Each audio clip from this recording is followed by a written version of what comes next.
اور ایک مرتبہ پھر پیپلز پارٹی اپنے آپ کو جمہوریت کی ایسے دعوے دار کہے گی.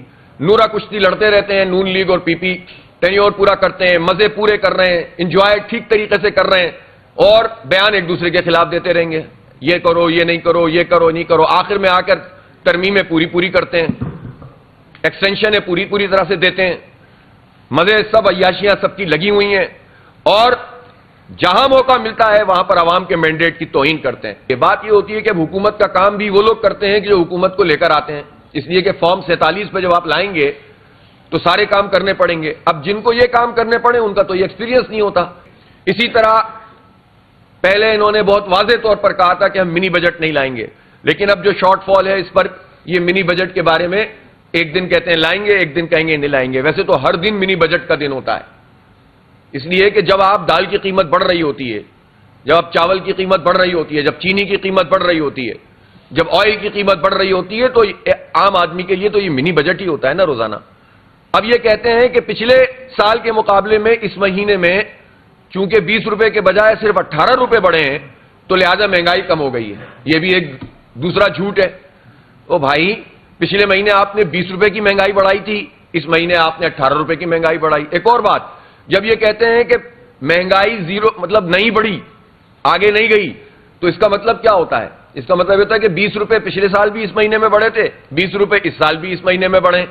تو یہ جو لوگوں کو اعداد و شمار کے گورکھ دھندے سے بیوقوف بنانے والا عمل ہے, اس سے معیشت بہتر نہیں ہوگی. معیشت آپ کی پالیسی سے بہتر ہوگی, معیشت آپ کے اللہ تللے ختم کرنے سے بہتر ہوگی. معیشت کا مطلب یہ ہے اس سال 21% انتظامی اخراجات گورنمنٹ زیادہ کر رہی ہے, اور آپ کو معلوم ہے کہ 5 ارب روپے 1087 گاڑیاں خریدنے کے لیے رکھے گئے ہیں جو دیے جائیں گے سرکاری افسروں کو.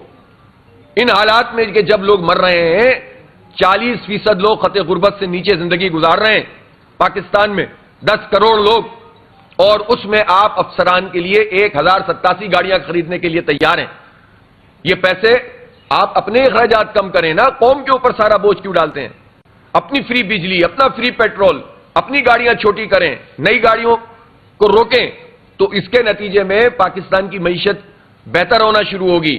لہذا ہم یہ سمجھتے ہیں کہ ان ساری چیزوں کے حوالے سے جو سب سے بڑی ٹاپ کی بات ہے وہ یہ ہے کہ آپ اپنے جو انرجی کرائسس ہے اس میں بجلی کی قیمت کم ہونی چاہیے. ہر صورت میں ہم نے دھرنا دیا, احتجاج کیا, اس کے بعد احتجاج کیا, ہڑتال ہوئی, اس کے بعد انہوں نے ایک پیکج دیا جس میں 14 روپے 2 مہینے کے لیے کم کیے. ہم نے اس کو اپریشیٹ کیا, لیکن ہم نے اس وقت بھی یہ کہا تھا کہ یہ مسئلے کا حل نہیں ہے 2 مہینے کے لیے آپ پیسے کم کر دیں, آپ بلوں میں کمی کریں.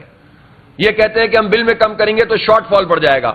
یہ آج بلوں میں پراپر کمی کریں, یہ فائنینشیل ایئر کے اختتام پر یہ شارٹ فال بھی ختم ہونے کا امکان ہو جائے گا. اس لیے کہ جب انڈسٹری چل پڑے گی, لوگوں کے حالات بہتر ہوں گے, تو آپ کے لیے ٹیکس کے امکانات بہتر ہو جائیں گے. آپ یہ چاہتے ہیں کہ کام نہ کرنا پڑے, بس ڈائریکٹ لوگوں سے ٹیکس وصول کر لیا جائے, تنخواہ دار کو مارتے رہو, اس پر مزید ٹیکس لگاتے رہو. تو لہذا اس طرح سے کام نہیں چلتا. تو یہ حکومت جھوٹے دعوے کرنا چھوڑے, جھوٹے اعداد و شمار پیش نہیں کیے جائیں. اور بات کیا ہوتی ہے؟ بات یہ ہوتی ہے کہ حکومت کا کام بھی وہ لوگ کرتے ہیں کہ جو حکومت کو لے کر آتے ہیں, اس لیے کہ فارم 47 پہ جب آپ لائیں گے تو سارے کام کرنے پڑیں گے. اب جن کو یہ کام کرنے پڑے ان کا تو یہ ایکسپیرینس نہیں ہوتا. بھئی ایک کا ایکسپیرینس ہے بارڈر پہ بیٹھنے کا, ایک کا ایکسپیرینس ہے وطن کے دفاع کرنے کا, یا اس کی ٹریننگ اس کی یہ ہے. اب معیشت کا کام بھی وہ کرے گا, سیاست بھی وہی کرے گا, پارٹیوں کو بھی وہی ڈیل کرے گا, حکومت شو پیس ہوگی. اصل میں وہی لوگ ہوں گے جو حکومت کو لے کر آئیں, تو ان کو تو آپ 4 نمبرز پریزنٹیشن کے بتائیں, وہ پہاڑا پڑھنا شروع کر دیتے ہیں. تو کچھ نہیں پتا ہوتا ان لوگوں کو. اس لیے میں سمجھتا ہوں کہ یہ گورکھ دھندا ختم ہونا چاہیے. ابھی کراچی میں بلدیاتی انتخاب ہوا, ضمنی, پورے سندھ میں ہوا, اور ایک مرتبہ پھر پیپلز پارٹی اپنے آپ کو جمہوریت کی ایسے دعوے دار کہے گی. نورا کشتی لڑتے رہتے ہیں نون لیگ اور پی پی, ٹینیور پورا کرتے ہیں, مزے پورے کر رہے ہیں, انجوائے ٹھیک طریقے سے کر رہے ہیں, اور بیان ایک دوسرے کے خلاف دیتے رہیں گے, یہ کرو یہ نہیں کرو, یہ کرو نہیں کرو. آخر میں آ کر ترمیمیں پوری کرتے ہیں, ایکسٹینشنیں پوری طرح سے دیتے ہیں, مزے سب عیاشیاں سب کی لگی ہوئی ہیں, اور جہاں موقع ملتا ہے وہاں پر عوام کے مینڈیٹ کی توہین کرتے ہیں. چند یوسیز کا معاملہ تھا, اور ان چند یوسیز پہ بھی انہوں نے وہی گورکھ دھندا کیا جو بلدیاتی انتخاب میں کیا تھا. جو میئر کے انتخاب میں کیا، جو عام انتخابات میں کیا، اور ابھی بھی سدھرنے کے لیے تیار نہیں ہے۔ اور میں پیپلز پارٹی کے سنجیدہ لوگوں سے یہ کہنا چاہتا ہوں کہ یہ اب بجھتا ہوا چراغ ہے۔ آپ جس سطح پر دھاندلی کے آ گئے ہیں، جس طرح سے لوگوں کی رائے کو سپریس کر رہے ہیں، جمہوریت دشمنی کر رہے ہیں، اس کے نتیجے میں اب یہ پارٹی ویسے ہی عوام مسترد کر چکے ہیں، لوگ مسترد کرتے ہیں، اور یہ جو ہے اپنے آروز کے ذریعے سے نیا نتیجہ بنا کر جو ہے لے آتے ہیں۔ اب آپ مجھے بتائیں کہ اسٹیبلشمنٹ کے سہارے پر جو پیپلز پارٹی کھڑی ہوئی ہے، پورے سندھ میں قبضہ سسٹم چل رہا ہے، یہ اسٹیبلشمنٹ کیا کر رہی ہے؟ لے کر تو آ جاتے ہیں نعرے، تو ہم نے بہت سنے تھے کہ ہم سسٹم کا خاتمہ کریں گے، آرمی چیف صاحب نے بھی کہا تھا جب کیئر ٹیکر گورنمنٹ چل رہی تھی کہ ہم سندھ سے سسٹم ختم کر دیں گے۔ سسٹم ایک خاص اصطلاح ہے وہاں قبضے کی، لیکن اس سسٹم کو اسلام آباد میں لا کے بٹھا دیا اور پورا سندھ کے عوام کو ان کے حوالے کر دیا ہے۔ ان کے آگے کوئی کھڑا ہونے کی جرت نہیں کرتا، اس لیے کہ پیچھے بیک بہت ان کی مضبوط ہے۔ تو اسٹیبلشمنٹ کی مرضی سے یہ ساری دھاندلی ہوتی ہے، چاہے عام انتخابات ہوں یا بلدیاتی انتخاب میں جماعت اسلامی کا میئر انہوں نے نہیں آنے دیا، یا ابھی ضمنی انتخاب میں۔ اور میں تو حیران ہوں ان لوگوں کو جو جماعت اسلامی کو آنے کا راستہ کیوں روکتے ہیں۔ ہم تو کوئی آپ سے ایسا مطالبہ نہیں کرتے کہ جس میں ہم کہیں کہ ہمیں زبردستی لے آؤ، ہم تو کوئی ڈیل نہیں کرتے، ہم تو کہتے ہیں ہم جہاں جیت رہے ہیں ہمیں جیتنے دو، جہاں ہار رہے ہیں ہارنے دو۔ لیکن جماعت اسلامی کو کہتے ہیں آپ دیانتدار ہیں، آپ لائل ٹو کنٹری ہیں، آپ جو ہیں بہترین ہیں، آپ بہت اچھا کام کرتے ہیں، آپ کے نعمت اللہ خان نے پورا شہر بنا دیا، آپ کے وزراء نے کیفی میں بہترین پرفارم کیا، آپ نے ملک کے لیے قربانیاں دیں، آپ نے پھانسی کے پھندوں پہ جھولنا پسند کیا، مشرقی پاکستان میں قربانیاں دیں، سب کچھ ہم نے کیا، لیکن چوروں کو لاتے ہو اور ہمارے مینڈیٹ کی توہین کرتے ہو۔ تو اسٹیبلشمنٹ کو سوچنا نہیں چاہیے، اس کے لوگوں کو سوچنا نہیں چاہیے کہ یہ ملک سے محبت ہے یا کیا ہے؟ آپ کرپٹ مافیا کو، آپ چوروں کو، آپ ڈاکوؤں کی سرپرستی کریں اور ایماندار لوگوں کا راستہ روکیں، تو اس طرح تو کام نہیں چلے گا نا۔ تو پھر سوال کس پر پیدا ہوگا؟ کیا طاقت ہے اس وقت پیپلز پارٹی کی؟ چند وڈیرے خاندان، عوام سے کیا تعلق ہے اس کا؟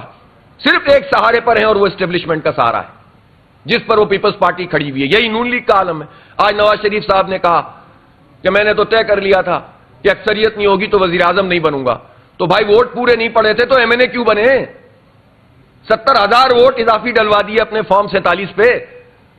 اتنے زیادہ صاف ستھرے دکھانے کی کوشش نہ کریں میاں صاحب، اور یہ بتائیں کہ انہوں نے یہ سب چیزیں کیوں قبول کی۔ آپ کی سیٹیں ہیں کتنی؟ زبردستی آ کر حکومت بنا لیے، پورے خاندان کی حکومت چل رہی ہے۔ تو یہ نظام اب ختم ہونا چاہیے، پورے نظام کی تبدیلی کی ضرورت ہے، سوچ کی تبدیلی کی ضرورت ہے۔ ہم نہیں تصادم کے راستے پہ کبھی جانا چاہتے، ہم اپنے نوجوانوں کو روکتے ہیں، لیکن جب آپ ایک یو سی دینے کے لیے تیار نہیں ہیں، ایک ایم پی اے کی سیٹ دینے کے لیے تیار نہیں ہے جائز، جب آپ جیتنے کے بعد 2900 ووٹ والے کو ہروا دیں اور 1000 ووٹ والے کو جتوا دیں، جب آپ یہ کام کریں گے تو لوگوں کا اس جمہوریت پہ کون سا اعتماد پیدا ہوگا؟ نوجوان اگر مایوس ہوتے ہیں تو کیوں نہیں ہوں گے کہ جب وہ ایک راستے کا انتخاب کرتے ہیں تو آپ ان کا راستہ روک دیتے ہیں، تو پھر کیسے آگے بڑھیں گے وہ؟ لہذا میں سمجھتا ہوں کہ اس الیکشن کمیشن کو بھی ریوزٹ کرنا چاہیے اس پوری پالیسی کو۔ ہم پھر بھی قانون کے دائرے میں کام کر رہے ہیں، ہم جمہوری دائرے میں کام کر رہے ہیں، ہم نے نہیں لا اینڈ آرڈر کو ہاتھ میں لیا۔ کراچی میں الحمدللہ ہماری اسٹرینتھ ہے، ہم کر سکتے ہیں، لیکن میں نہیں چاہتا کہ کراچی دوبارہ سے ان حالات کی طرف چلا جائے۔ لیکن جب آپ بالکل جمہوریت کو پامال کریں گے تو ہم کتنے کارکنوں کو روک سکیں گے؟ اس لیے حالات کو درست کرنا ان کی ذمہ داری ہے جن کے ہاتھ میں طاقت ہے اور اختیار ہے، اور وہ درست رکھیں اس کو، یہ ان کی ذمہ داری ہے۔